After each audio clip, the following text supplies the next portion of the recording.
Okay, our friend Erad, who is here live, by the way, let's give him a round of applause.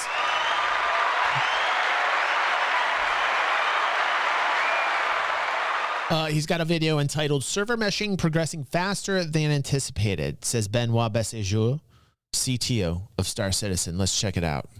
One of the greatest advantages of being a native French speaker is that, well, I can translate my videos into French, but I can also translate content in French into English, and that is what we are going to be doing today, because Benoît Beauséjour was interviewed during CitizenCon by Terada, a prominent French streamer, especially for Star Citizen.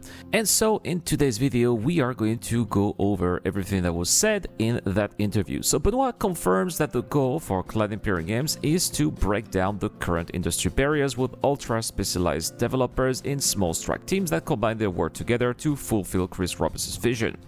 As an example, well, persistent entity streaming and server meshing, the network team will work with the online team and they will closely share their progress so that we can have the features that we have. But then we deep dived into the topic of server meshing, and Benoit confirmed that it was difficult to keep the secret that server meshing was working. He confirmed that the technology was working for about a month before CitizenCon, and to draw people's attention away and keep it as a surprise, they talked about the replication layer, but in reality it was server meshing that was working. The goal of server meshing is to really continue the concept of full seamless transition from one server to another.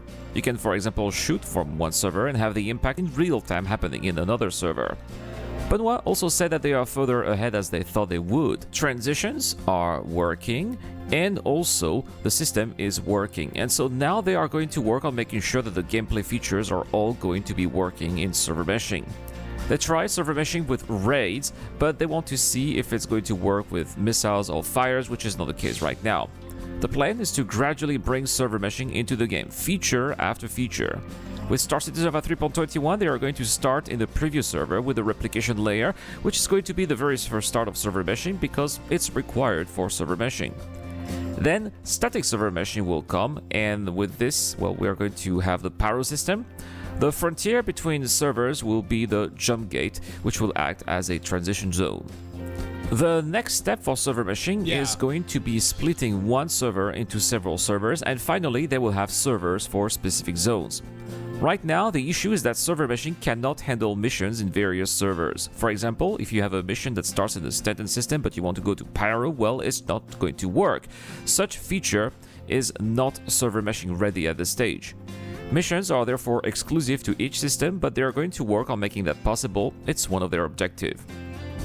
Benoit then talked about when we could be seeing server meshing in the live servers, and he did say that because they are making faster progress than expected, it could be happening sooner than we thought. The only caveat here would be stability. They do not want to do this at the expense of stability, as we've seen with persistent entity streaming earlier this year. Terada then questioned Benoit about the database, following Chris Roberts' response to his Spectrum post, and Benoit answered by explaining that we are going to see persistent entity streaming in two pieces. There is the first piece, which is going to be the inventory system, which is called Global, and then the shard system, which is where the data in the servers are.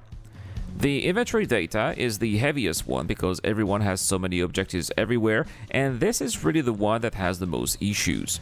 And especially because, well, it was quite bugged, which resulted in problems that we saw. Game shards seem to adapt very well to the game, though. The solution that they are choosing right now is to crush the data in the database so that it takes a smaller footprint in that database. Benoit now says that in 3.21, these issues seem to be gone, so he confirms that he feels that they are on the right track. Next, Terada asked about the possibility of choosing our own shard. Right now, they are not working on that, but it is true that Cloud Imperium Games did talk about it a few months ago. But they feel like they do not want to rush this feature because they are still iterating a lot on new features. They want to find a model that will work for a time in the future when more of these features are implemented. Benoit gave the example of a large battle that would happen in a specific shard. CIG would like players to join that battle without knowing that it would be in a particular shard, so that this seems like they are trying to make the process of joining specific shards as seamless as possible. Speaking of shards, Benoit that continued by saying that the replication layer will remove some of the burden that was given to the servers, so the shards should be opened up to more people. This is something that they are considering doing with the release of the Paro system. Right now they are talking about taking baby steps, moving up from 100 to 150 players. Explodo's like mad at me. He's like, this isn't content theft. He isn't even reacting. He is just watching. Listen. This has been an issue for me since the very beginning with meshing. And to see if this is something that can actually be doable now, being able to see what we saw at CitizenCon was just something that I am in awe over. And to see it moving forward as it is, you know, I'm still in this state where I'm like, man, like, did I just see that? Did I just witness what meshing is to become? What the work that they did with meshing, did I just witness that? I'm still in that state where I'm kind of awestruck. Thank you, Elsie. So like while Erad's talking, I'm kind of like fact checking in my head while he's talking, and I'm kind of following along. Like I'm very, very, like, just so you know where I'm at, Explodo, just so you know where I'm at. I'm very quiet on this one. You know the DG is super intent on a video when there is no talking. Like when there is no talking, this is how I play games. For people that are upset that I'm not playing games, that's what you would get. That is literally what the DG that you would get, and you would not be happy. It's a very quiet DG. He is in the game. You understand? Per shard, but it's very difficult for them to quantify exactly how many additional players that can be added right now. The reason why the servers are going to have a lesser workload is because each time the server moves up a frame, it has to send those information to each client that is connected to it. With the replication layer, the server will only have to send that data to the replication layer. There should therefore be a significant gain of performance at that level. And sorry to interrupt over my friend here. One thing that I thought was interesting, I saw on my feed over the weekend was Brian Chambers was reported as to saying that Star Engine, this is a little bit unrelated, but the Star Engine, what we saw in the presentation wasn't presented to be a commercial to developers, but it's not out of the realm of possibility. So I thought that was an interesting little blurb that I picked up on my news feed. I haven't confirmed if that's true or not, but it does, it is an interesting comment for him to say, but it isn't out of the realm of possibility. You know what I'm saying? So, and then there were some implications. People were talking about, is it even possible to license Star Engine? And I think, yes, it would be, because they were worried that it's an amalgam of Crytek and Lumberyard. Well, they've already dealt with issues from Crytek. They've already dealt with that. Jesus, what a cluster that was. That's over with. So they don't have to worry about the CryEngine portion of code that Star Engine has still. And I don't think they'd have to worry about the Lumberyard section of code because I believe Amazon discontinued Lumberyard. So I think they're free. I think they would be free to license Star Engine. Again, kind of sidetracked here because it's not really talking about meshing, but something I thought of. So, you know, I want to react. But Benoit said that his team can't quantify it just yet because they haven't had the players try it yet. CIG want to set the replication layer to the new preview channel with a 3.21 build so that they can... That's what my answer was. Yeah, that's what my answer was. So what Explodo and Aether are talking about. This is exactly how I responded. Have more data and a clearer view as of how they can proceed next. For example, it will help them find the limit of how many players a shard can have.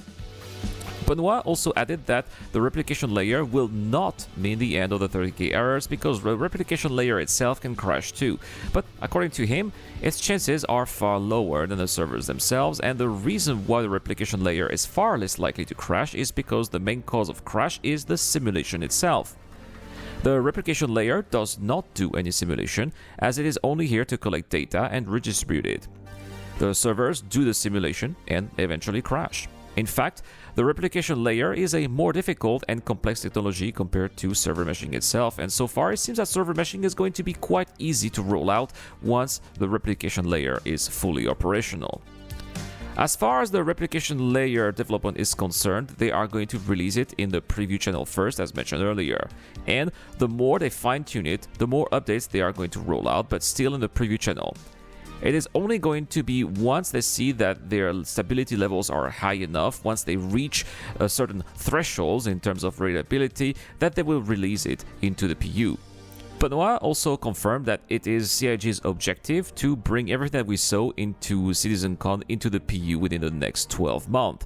Benoit is quite confident that they can do it because what we've seen was not research and development but actual production work, and some of them are very advanced in the development and are not blocked by technological hurdles. Speaking of technological hurdles, well, so far Star Citizen has been blocked by these technological hurdles, which is the reason why it feels like a limited game.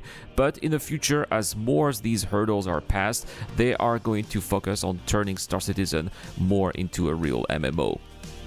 Benoit then talked about how happy he is to be fully working for Clan Imperial Games following the merger between CIG and Turbulent. He is very happy to be able to make ships in Montreal, which is considered the heroes of Star Citizen. Benoit said that he's Well, okay, so interestingly, it wasn't Benoit who owned Turbulent. Like, who was the CEO of Turbulent, or who sold Turbulent to Chris? Was it Benoit? I could be mistaking on that. I would like an answer. That would be interesting. I think it was Benoit, wasn't it? Because he would have made out like a bandit on that sale. You know, could you imagine? I'm sure he is happy. I'm sure he's having a good time, man, if he sold to Chris. He's very passionate about the game, and he really enjoys bringing his energy to the project and share it with the other teams. Finally, Benoit talked about Quantum, and that's big news here. He said that Quantum is complete right now, but the problem is that it does not have much effect on the game, and the reason is because there are a lot of features that are simply missing from it to have a significant impact.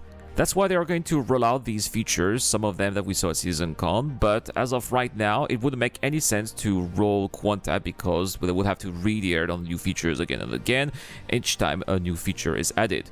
To sum it up, also, for the very fact that Erad talked about with the replication layer going from system to system is probably what's going to end up being an issue with Quanta until they can figure out how to get items from one system to another system. Possibly. That's just me speculating. Quantum is a typical example of a tech that was ready too ahead of its time while the game was still being fleshed out. So there we have it, a very lengthy interview indeed. The interview lasted for over 40 minutes. I tried to sum it up as much as possible while still talking about most of the important points that were being talked about during this interview.